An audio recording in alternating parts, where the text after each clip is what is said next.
Today's Real Talk, today'srealtalk.com. Justin Kazepis back with you. Thanks again to Representative Hardister for coming on. We really appreciate his time. He is the North Carolina House Majority Whip representing District 59, Guilford County. Also chair of education, House Education Universities. So doing some work for the people of North Carolina. We appreciate his time. Q&A session 844 Studio 4. I've got the questions for the day here. What are the most important factors when refinancing? Bill from Greensboro wants to know, what are the most important factors when refinancing? So refinancing is you've already purchased a property, and now what you are doing is you are reconstructing the debt on that particular property.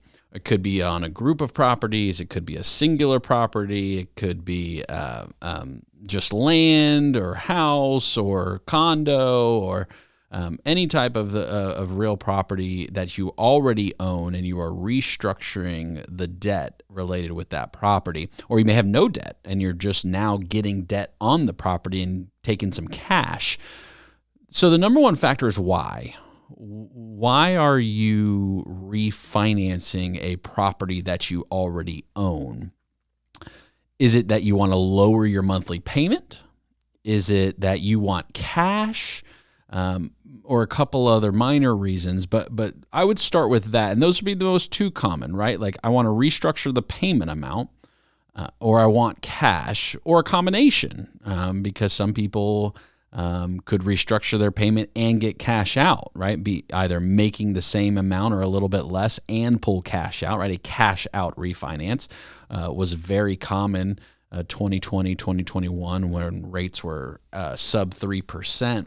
On a 30-year, 20-year, 15-year, got down to low twos at that point. So I would say, what's your motivation, right, becomes the most important factor. The second becomes, what is your monthly payment? Because you've got to financially plan for, in a worst-case scenario, do you have enough funds to pay your bills, your mortgage on your property? Because if you don't, the bank can take the house or the property in general. So something you got to consider is what then that amount will be after you refinance, and are you comfortable with that, thinking through what the potential worst case scenario is.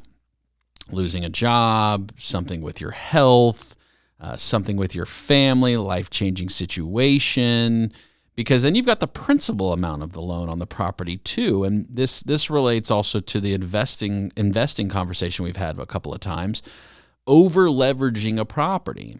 So when we talk about loan to value ratio, let's say the lender determines based on an appraisal that your home is worth $100,000 and they're willing to lend you 90% of that value.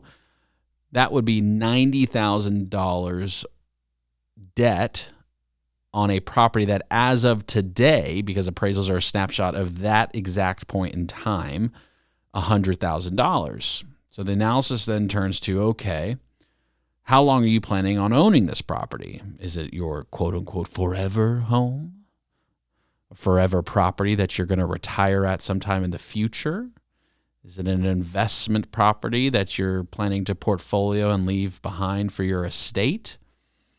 Or is it a short term? Is it within a year, 2 years, 3 years, 5 years that you're planning to make a change and don't know if you'll be here or don't think you'll still be in that same property?